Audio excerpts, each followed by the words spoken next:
ATCH stock analysis and price predictions for Friday is Atlasclear stock a buy. I'll be breaking this down in this quick 1-minute video.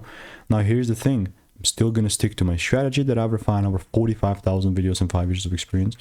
And when I see ATCH, not a bullish thing, like at all, like for me right now at least, it's not bullish. Like I had made some previous predictions here back in February this year, but then we came so low, it's crazy.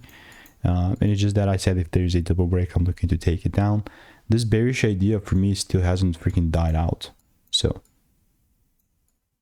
that's exactly how it's going to sit and look like for me.